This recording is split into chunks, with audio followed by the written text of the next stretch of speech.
Okay, so I'm just gonna do a quick little intro. I have a really cool video for you guys today.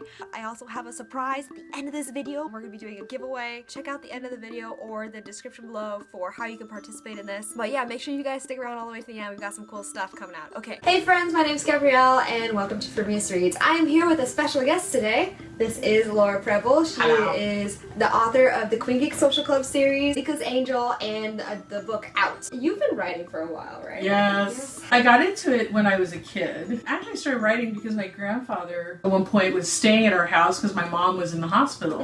I think he was just sick of me pestering him, and he goes, "Why don't you do something? Here's a legal pad. Just go write some stories or something." Okay. And so I took it in the house, and I did. I wrote, and then I took it to him and showed it to him. He's like, "Oh, these are really good. You should do more." And so because someone said I was good at it, I did more, you know. And then I started to really like it, and I just kept doing it all through school. And when I was in high school, I had done a piece for a creative writing class, and my teacher entered it in some contest. I didn't even know she had done that. And I got picked for a story of mine to be in a textbook.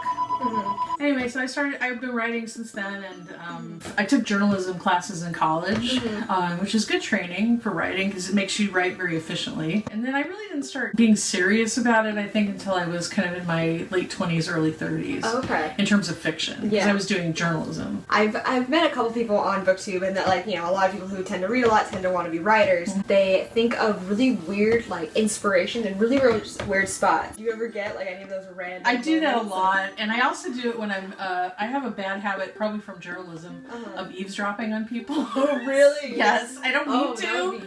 But whenever I'm out in public anywhere, I'll hear little pieces of conversation. I'll be like, oh, that'd be great dialogue, or I make stories up about people. So I do that all the time. Just I don't even mean to do it, but it happens a lot. And sometimes I get ideas from the internet, just all kinds of stuff. I just I get tons of ideas. Because I've read all your books. I know. I love them. They're so great. Like, I love Thank them. you. If you guys haven't read them, please go read them. Go read them right now. Right now. Well, after we're done talking. Yeah. He's really rebellious, and he doesn't have boundaries. You want to be the star of the show. Yeah, he That's does. what you want. He has no boundaries. No. A terrible mother.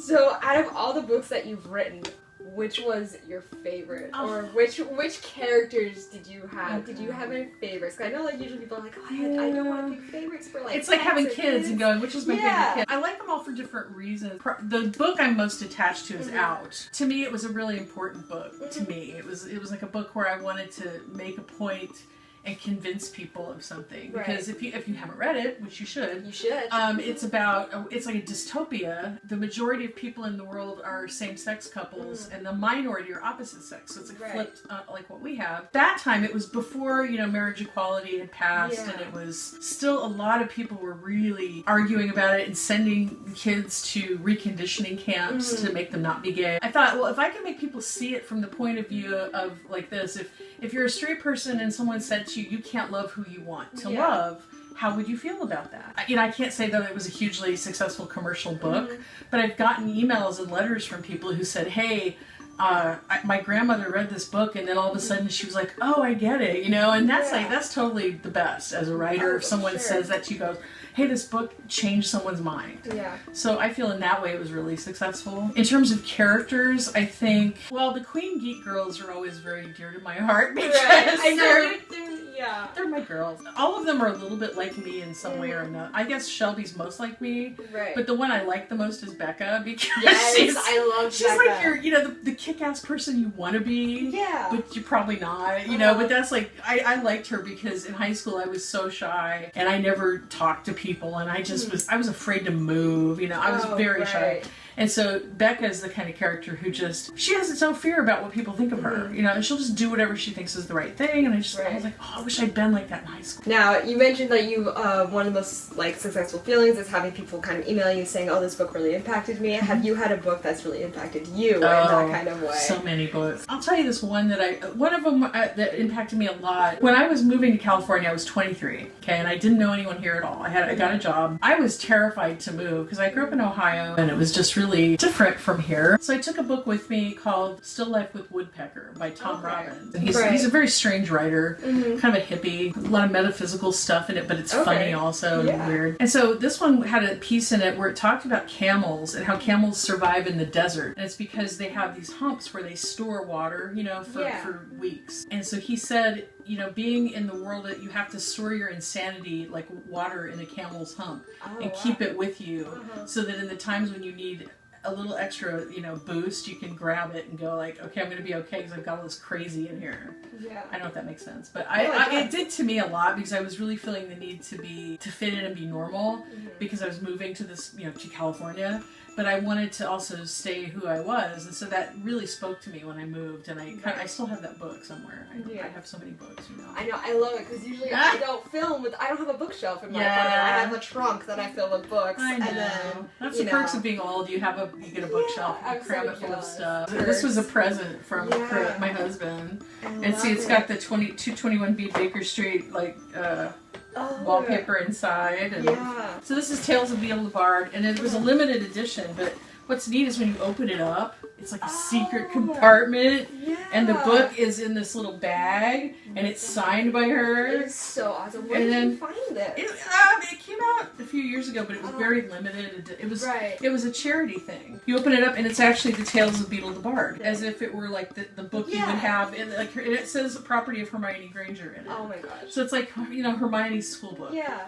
So it was pretty expensive. I think I'm pretty sure my husband got it for me as a present, but she was raising money for an orphanage, and so all of the sales of these went to the orphanage, and so that's how I justified buying it because it was like, it's for charity. I have to get it. But you know, how often are you gonna have something awesome like that? I'm like, if you have the money, I spend money on cool things. I would rather spend money on books than anything. What is the one book that you've read this year that's really good, and one book that you wish you had wasted the time reading? Well, you know, I'm a librarian too now. Yes, so I read tons of books, and it's the best job if you're a writer because you get to buy books with someone else's money. That's awesome. Best job ever. That is so cool. But I just finished reading a book that I really liked. It was called Station 11. I've heard about Have you heard about that? Yeah. Emily St. John Martell, I think is her name. Yeah. Really, really interesting book. I really liked it. It was kind of a sci-fi book, but not really, because it was about a world where plague has taken over and knocked out most of the population, but most of the book is actually after the plague. The plague isn't the main focus. Okay. It's about what happens like 20 years after, how people function and what happens and how do they evolve, and you know, so, and the whole idea was that it's,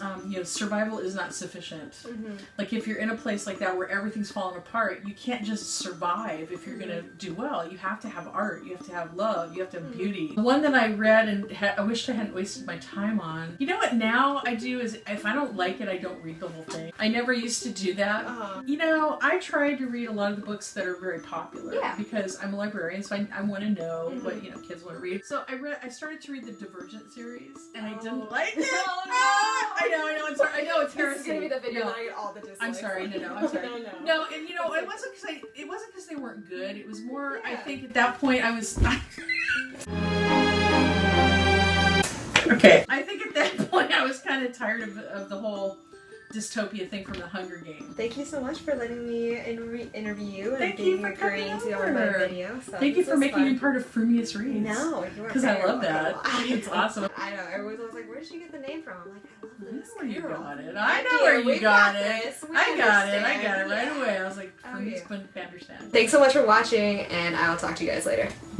Bye. Bye. Well, guess what? I figured out how to do this cool little end screen. Thank you to Paper Fairy because she's amazing. So in order to celebrate 500 subscribers, I am doing a giveaway, and it is going to be Out, written by Laura Preble. I'm just so thankful for everything you guys have done. Thank you so much, Laura, for giving me a copy of the book to do this giveaway with. Make sure if you guys want to be part of the giveaway, you check out the description below. Thanks, Vanessa, for teaching me how to finally do this end screen thing. It's super cool. Okay, I will talk to you guys later. Bye.